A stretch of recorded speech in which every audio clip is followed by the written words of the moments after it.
Bienvenue à une présentation sur la résilience et la gestion des récifs du Commonwealth des îles Mariannes du Nord de 2012 à aujourd'hui. Cette présentation a été élaborée et présentée à l'origine par Stephen McKagan de NOAA Fisheries dans le cadre de la série de webinaires de l'initiative sur les récifs résilients, mise en place par la Great Barrier Reef Foundation en collaboration avec le Reef Resilience Network. Il s'agit d'un nouvel enregistrement de la présentation de Steve en français. À partir de maintenant, le jeu fait référence à Steve. Je vis et travaille sur l'île de Saipan, dans le Commonwealth des îles Mariannes du Nord, qui fait partie des États-Unis. Guam est juste au sud de nous et la tranchée des Mariannes est à l'est de notre ZEE. Ce n'est pas une photo de moi, mais de James Cameron, qui a fait un voyage au fond de la tranchée il y a quelques années. Je suis ici depuis 13 ans et je travaille principalement pour le gouvernement de la CIMN et maintenant pour la division de la conservation de l'habitat de NOAA, qui fait le pont entre la science, la gestion et les réglementations. Je crois que j'ai été invitée à faire cette présentation pour 3 raisons. Essentiellement, notre travail est pertinent parce qu'en 2012, nous étions la première région du monde à mettre en œuvre une étude axée sur les indicateurs prioritaires de résilience des récifs, qui avait été publiée dans le document de McClanahan plus tôt cette année-là. Le document de McClanahan était important pour nous parce qu'il a réduit notre besoin de collecte de données à 10 indicateurs différents et nous a donné un moyen réalisable d'obtenir un score de résilience relative pour chacun de nos récifs. En 2012, nous avons essentiellement créé un modèle pour classer chacun de nos récifs en fonction de la probabilité qu'ils résistent ou se remettent des événements de blanchiment. En 2014, nous avons élargi l'approche à 2 autres îles et fait un grand pas en avant en élaborant des questions de gestion spécifiques pour formuler des recommandations de gestion au niveau des sites pour tous nos récifs et bassins hydrographiques. Puis en 2018, nous avons été en mesure de vérifier la véracité de nos prédictions pour les sites autour de Saipan en 2012 et de les comparer au rendement réel ou ce que nous appelons la résilience démontrée après 6 années de blanchiment massif et de tempêtes. La compréhension mondiale de ce qui menace nos récifs et de la vulnérabilité de nos récifs s'accumule depuis quelques décennies. Pour nous, la transition vers l'examen des récifs sous l'angle de la résilience a vraiment commencé en 2010. Nous avions lancé un appel d'offres pour élargir la gamme des sites de surveillance à long terme autour de Saipan et pour nous aider à intégrer les indicateurs afin de mieux documenter et répondre aux événements de blanchiment. Ce que nous avons obtenu, c'est une proposition de Jeff Maynard visant à élargir notre approche et à examiner non seulement l'état actuel de la santé des récifs, mais aussi à informer sur les menaces qui pèsent sur ces récifs et utiliser ces données pour ensuite classer nos récifs en fonction de la probabilité qu'ils résistent ou se remettent des événements de blanchiment. L'argument de Jeff était que nous pourrions mieux comprendre les facteurs de la santé des récifs et nous concentrer sur la gestion de la résilience si nous changeons juste quelques-uns des éléments de conception de notre étude, et c'est ce que nous avons fait. Si vous examinez les 3 principales études que nous avons réalisées, chacune peut être simplifiée en 7 étapes. Je vais passer un peu de temps à discuter chacune de ces étapes dans le cadre de cette présentation, mais il est intéressant de noter que pour chaque étape, vous avez probablement des centaines de décisions à prendre, depuis la correspondance à la gestion et des obstacles à surmonter. Certaines de ces étapes exigent un niveau élevé d'expertise scientifique, tandis que d'autres exigent une expérience locale et fédérale en matière de réglementation, de sensibilisation et de gestion de fonds de coordination à grande échelle. Notre travail a porté sur la résilience des récifs, mais des principes et des approches similaires s'appliqueraient probablement aussi à des études sur la résilience des collectivités locales. Le financement des travaux de la CNMI est provenu de 5 sources de financement différentes pour les 3 projets, y compris des fonds locaux et fédéraux pour lesquels nous avons dû livrer concurrence. Jeff Maynard et moi-même avons joué le rôle central dans les 3 études, mais avec de nombreuses contributions de la DCRM, de la CNMI, du UOG et d'autres ONG. Vous pouvez peut-être vous voir ou voir votre organisation quelque part dans ce graphique. Le travail de la CIMN a également bénéficié d'une énorme quantité de ce que je vais appeler soutien en nature ou de contrepartie. Une grande partie du travail sur le terrain a été effectuée essentiellement gratuitement par moi-même, le personnel de la CIMN ou les étudiants, pour réduire nos coûts. Et grâce à ces contributions, nous avons probablement réduit les coûts de moitié, ce qui souligne vraiment l'importance des collaborations avec nos partenaires. Jeff vous dirait probablement qu'en 2012, il a fini par même travailler à perte, même avec toute l'aide gratuite, car nous avons réalisé à quel point tout ce processus demandait d'être impliqué. Vos décisions seront différentes des nôtres, donc je ne vais pas passer trop de temps à creuser dans toutes ces variables, car chacune est vraiment une histoire en soi. Pour nous, nous avons dû décider en premier quelle variable du papier de McLanahan nous convenait. Ensuite, nous avons dû décider si nous pouvions recueillir ces indicateurs de façon significative, ce qui pour nous signifiait du travail de terrain, mais aussi du travail d'exploration de données. Vous pouvez peut-être récupérer des données existantes pour votre projet, mais nous avons choisi de collecter la majorité de nos données sur le terrain. Nous avons choisi d'aligner toute notre collecte de données sur la façon dont les organismes du CIMN recueillent leurs données, afin que nous puissions plus facilement partager et contribuer à leur ensemble de données de surveillance à long terme, et ainsi obtenir l'adhésion locale. Les indicateurs nécessitant une analyse bureaucratique ont impliqué beaucoup de réflexion et de retour à la case départ à plusieurs reprises pour chacune de nos 3 études.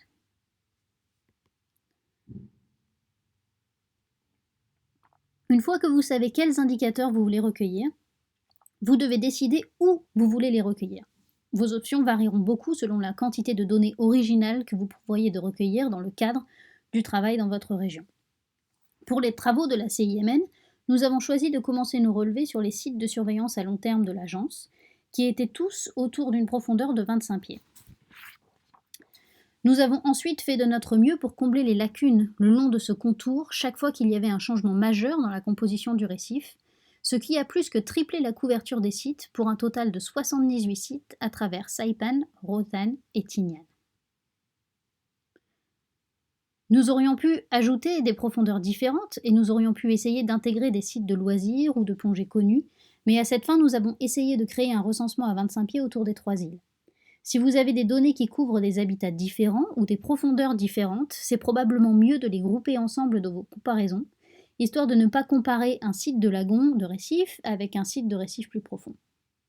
Pour nos 78 sites, nous avons eu une montagne de données à analyser pour chacun de nos 10 indicateurs. Sur la photo, vous pouvez me voir en train de faire un recensement des poissons, qui ont fini par être plus de 100 plongées pour les 3 études différentes. Une fois que vous avez des données pour tous vos indicateurs sur tous vos sites, vous êtes prêt à calculer vos scores globaux de résilience relatifs et classer les sites. À un moment donné, la plupart des études sur la résilience auront un grand tableau comme celui que vous voyez à droite, où chaque indicateur est normalisé, converti en un score, résumé et comparé à tous vos sites pour vous donner une série de classements de résilience. Dans notre cas, aucun des sites n'a obtenu de score élevé ou faible pour tous les indicateurs, mais nous avons tout de même été en mesure de classer les 78 sites comme étant soit relativement faibles, soit relativement élevés ou entre les deux. Vous ne pouvez peut-être pas voir, mais le site le plus haut classé pour nous en 2014 était le récif de Nanassu, qui avait des scores élevés pour le recrutement des coraux et la biomasse herbivore, mais qui avait des scores faibles pour certains des autres indicateurs comme la variabilité de température et les coraux résistants au blanchiment. Toutefois, si l'on fait la somme de tous les indicateurs, on constate qu'ils sont quand même arrivés en tête relativement à tous les autres sites. La mise à l'échelle a fini par être un point de discussion important pour nous, parce que nous ne pensions pas nécessairement que tous les indicateurs devaient être traités de la même façon. Mais le fait de pousser les chiffres nous semblait également un peu arbitraire. Nous avons fait beaucoup d'allers-retours pour déterminer s'il fallait inclure la mise à l'échelle dans chacune de nos études. Votre grande table de résilience peut ensuite être convertie en belle carte pour vous aider à identifier les récifs qui ont la plus grande résilience relative dans votre région. Ici, les cercles rouges représentent les scores faibles et les cercles verts les scores plus élevés. En examinant les données de cette façon, nous avons pu rapidement voir que Rota, en général, avait des scores plus faibles que les autres îles, ce qui est apparu comme une surprise totale, étant donné sa faible population humaine et combien ce site est connu pour la pêche abondante. Il est possible que les scores de Rota aient été influencés par un manque de connectivité. Rota est un récif qui n'est ni source ni receveur de larves de coraux, et du coup, il y a moins de diversité corallienne autour de l'île, ce qui explique les scores plus faibles. La connectivité entre les récifs sera peut-être un facteur important pour votre projet. Vous pouvez également identifier les indicateurs qui ont été les principaux moteurs de la production des scores dans l'ensemble de votre étude, à l'échelle de l'île ou même au niveau du site, en faisant des analyses statistiques. Dans notre étude de 2014, nous avons constaté que le recrutement de coraux et le nombre de biomasses herbivores avaient tendance à avoir la plus grande portée et ont donc fini par être les principaux moteurs de score, alors que les indicateurs comme la variabilité de température n'ont pas eu beaucoup d'effet sur les scores de résilience totaux. En 2014, nous avons également créé une page encyclopédique pour nos 78 sites pour informer les gestionnaires qui travaillent sur ces sites ou dans les bassins hydrographiques associés à ces sites. Ça a été une quantité considérable de travail et j'ai dû faire beaucoup de forcing pour que cela se produise. Cela a fini par être un très bon produit, mais il n'est pas clair de combien il a été réellement utilisé en dehors de notre équipe. Sur ce slide, vous pouvez voir le contenu de ces pages encyclopédies, qui inclut un résumé du site, un résumé des scores de résilience et une liste complète des espèces répertoriées, qui s'est avérée très importante pour les gestionnaires. Nous avons essentiellement mis fin à notre processus en 2012. Nous avons fourni les cartes, les annexes, et nous nous attendions à ce que les gestionnaires les utilisent, et ils ne l'ont pas fait. En 2014, nous avons donc décidé d'élargir nos efforts pour faire un meilleur travail et fournir plus d'outils concrets pour aider à faire le pont entre la science et les recommandations de gestion. Tout d'abord, nous avons fait un remue-ménage sur tous les types de gestion que nous pensions pertinents pour notre région et qui étaient soutenus dans le climat politique local. Donc pour nous, la discussion sur les nouvelles aires marines protégées a été écartée. Nous avons également dû décider si l'accent serait mis sur la gestion des sites qui avaient des scores de résilience relativement élevés, les sites qui sont considérés comme forts, ou si nous devrions essayer d'améliorer les sites avec des scores plus faibles. En 2014, nous avons choisi d'accorder la priorité à la gestion des sites ayant une résilience relative plus élevée, parce que nous voulions nous assurer que ces sites auraient le plus de chances de persister dans les conditions climatiques actuelles. Je ne vais pas entrer dans les détails de chacune des questions de gestion, mais en regardant de plus près les LBSP, qui sont les sources de pollution provenant des terres, vous avez une idée de la façon dont cela a fonctionné pour chacune des cibles de gestion. Sur ce graphique, tous les sites mauves ont obtenu des scores globaux de résilience supérieurs à la moyenne et un score supérieur à la moyenne pour le risque associé au LBSP selon nos paramètres d'utilisation des terres. Donc, les bassins hydrographiques au-dessus de chacun de ces récifs pourraient être considérés comme une bonne cible pour les projets qui limitent le mouvement des sédiments ou des apports en nutriments. Nous avons également inclus une liste des types de mesures de gestion qui, à notre avis, pourraient être utiles pour les projets à l'appui de cet objectif. Nous recommandons donc de façon générale des choses comme l'amélioration des routes au-dessus de ces récifs en particulier. Au total, 55 des 78 sites examinés depuis 2014 répondent au moins à un des 7 ensembles de critères de recherche. Nous avons depuis réalisé que même ce niveau de recommandation est trop large, et si vous voulez vraiment que les gestionnaires locaux mettent en œuvre un projet, vous devez identifier quelque chose de plus spécifique et de plus ciblé. Mais à ce moment-là, on finit par créer quelque chose qui ressemble davantage à un plan d'action pour la conservation ou à un plan de gestion du bassin hydrographique, et au final, vous finissez par mettre en œuvre un projet vous-même. À cette échelle, le fait de voir une région comme la partie sud de Saipan, où tant de types différents de critères de gestion ont été recommandés, pourrait également aider les gestionnaires à établir des priorités pour l'élaboration de plans du type protection de bassins hydrographiques ou aires marines protégées. À la suite de chacune de nos études, nous avons consacré beaucoup de temps à diffuser l'information dans le cadre de réunions avec des organismes locaux, à distribuer des rapports, à publier et à essayer de le partager en mesure du possible avec d'autres praticiens. Nous avons par exemple organisé des conférences ouvertes au public sur Saipan, il y a eu des articles dans le journal et des interviews. Saipan est ouverte au tourisme et assez international, donc nous n'avons pas eu besoin d'aller discuter avec le chef du village ou ce genre de personnes, mais cela sera sûrement nécessaire dans d'autres régions. Nous avons constaté que la capacité locale des organismes de la CIMN limitait leur capacité d'utiliser l'information ou de l'intégrer dans les nouvelles priorités de gestion. Et cela était en partie attribuable au fait que nos recommandations n'étaient pas toujours suffisamment détaillées pour identifier les projets prêts à démarrer et les projets ciblés. Nous avons constaté que certains renseignements, comme les listes d'espèces au niveau du site, étaient très précieux pour les partenaires fédéraux. La plus grande application pratique de ce travail a été son lien avec la restauration, nous informant où récolter et planter les coraux, mais aussi agissant comme le principal moteur dans un changement à l'échelle de la région pour prioriser la restauration. Les premières pépinières de coraux dans notre région ont commencé après la publication des résultats de nos travaux en 2018 et ont complètement changé là où j'ai personnellement mis la plus grande partie de mon effort de conservation depuis. Et les leçons que nous avons apprises en tant que l'une des premières équipes à suivre ce processus ont servi de leçon à d'autres. Par exemple, Jeff a utilisé cette approche pour que le framework devienne plus largement utilisé et intégré dans des initiatives plus larges. La majeure partie de ce que j'ai montré jusqu'à maintenant provenait des études de 2012 et de 2014 qui ont précédé les principaux événements de blanchiment que la CIMN a connus au cours des 6 dernières années. Plus précisément, l'été 2014, après notre travail sur le terrain, l'été 2016 et surtout 2017 ont été brutaux pour nos récifs. C'est important parce que cela nous a incités à revisiter nos récifs pour déterminer la résilience démontrée, et ce faisant, nous a beaucoup appris sur ce que nous avions fait de bien et de mal lors de nos travaux précédents.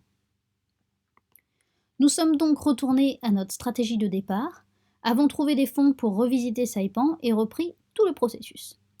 Nous avons constaté que le domaine, donc la discipline scientifique autour de la résilience, avait considérablement évolué depuis les travaux de 2014, et nous avons également trouvé des sources de données nouvelles et améliorées pour certains de nos indicateurs qui ont été élaborés à partir de l'analyse de bureau.